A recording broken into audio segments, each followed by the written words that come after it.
Legal você falar do G4, que a gente precisa falar dos nossos patrocinadores e ninguém melhor do que você para falar do espaço Volpe que você construiu em 2006? Em 2007, fundei o Espaço Volpe em 2007. O que eu acho incrível lá, Doc, eu frequentei durante muitos anos, desde a época que eu fazia CrossFit, e eu achei sempre muito bem estruturado. As clínicas normalmente atrasam demais, não tem uma estrutura, as pessoas ficam perdidas. E eu sempre achei que lá já tinha um nível de processo de altíssima maturidade. Eu chegava lá, já era chamado, não demorava mais de 5 minutos na recepção. Daqui a pouco já tinha uma pessoa me atendendo, fazendo uma análise corporal do meu corpo. Eu já saía com um relatório que comparava desde a última vez. Isso já me dava aquele gás, falar, pô, tá funcionando, tá dando certo. Aí eu passava com o nutricionista e depois fechava com o médico.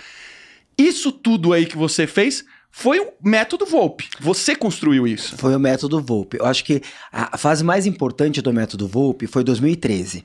Porque até 2013 eu estava no meu primeiro ciclo. Eu comecei a atender, eu montei uma cartela de clientes gigantescos. Já em 2011, eu era conhecido como um dos melhores nutrólogos em São Paulo, mas eu atendia sozinho. E eu nunca quis só ser eu nunca quis ser só o Dr. Thiago Volpe, eu sempre quis ter uma empresa e replicar minha missão, conseguir fazer chegar o que eu defendo para as pessoas. E eu comecei a trazer outros médicos. Eu percebi que para trazer outros médicos, eu precisava criar um método. E eu criei um método de prescrição, um método de atendimento. E depois que você já está com aquela cabeça de método, aí não, peraí, eu preciso também criar um método, um processo na minha recepção, preciso criar um método de qual tipo de dieta a gente vai escolher para o nosso paciente com a minha nutricionista. Então a gente criou um método. O método ele se estende desde a maneira como nós atendemos o paciente. Então todos sabem que eles têm que chegar, eles têm que receber o paciente na porta, têm que cumprimentar o paciente, que existe uma hora da consulta que a gente tem que abrir um pouco para conhecer a pessoa que está na nossa frente, porque você será um médico melhor se eu conhecer, se eu estiver alinhado com você, o que você realmente quer. Então existe todo um método e lógico, cada um dos profissionais da minha equipe hoje dão o seu toque pessoal, mas existe um método e foi isso que conseguiu organizar a clínica. A gente pensar em processos, a gente pensar em organizar as coisas. Eu também fiquei muito impressionado ao longo do tempo que você começou a chamar muita atenção do Brasil, né? Você começou a ter pacientes muito famosos lá dentro da clínica, você teve atletas super importantes. O que você acha que ocorreu para você chamar tanta atenção dessas pessoas tão, né, que normalmente esse tipo de pessoa só vai frequentar um lugar que tem altíssima reputação, né? E você criou essa reputação lá. O que você acha que foi o gatilho para você começar a ter esse nível de visibilidade desses famosos que começaram a aparecer?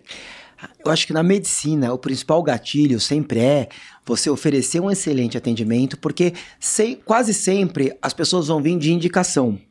E aí ter trabalhado muito também. Então se a gente pensar até 2016, eu atendia 17 pacientes por dia, eu atendia durante 14 horas todos os dias. Uau. Era muito trabalho, de segunda a sexta. Então você atende muitas pessoas bem. Muitas pessoas estão falando de você. Então chegou uma hora que todo mundo queria chegar no Espaço Volpe e queria passar com o Dr. Thiago Volpe. Foi até por isso que um pouco antes, até em 2013, eu comecei a criar uma equipe. Hoje já são 9 nutrólogos que foram formados por mim e dos quais 4 continuam comigo na clínica. Por conta disso, porque a gente atende muito e atende bem, né? Não adianta, às vezes a pessoa, hoje eu atendo um volume menor de pacientes, na época eu atendia, essa era de 12 a 14 horas de segunda a sexta, hoje eu atendo 8 horas, 3 vezes por semana, até porque eu não só tenho que cuidar da minha equipe, como dos meus outros negócios. Mas não adianta você atender poucas pessoas bem. Você tem que ter um volume em determinada fase da sua vida e determinada fase da sua vida não vai ser equilibrada. Eu não era equilibrado naquela época. Eu vivia para trabalho e não é uma coisa que não tem consequências. Eu tive uma depressão em 2015, em 2017 eu tive uma outra depressão porque eu trabalhava demais, porque eu não cuidava de aspectos pessoais.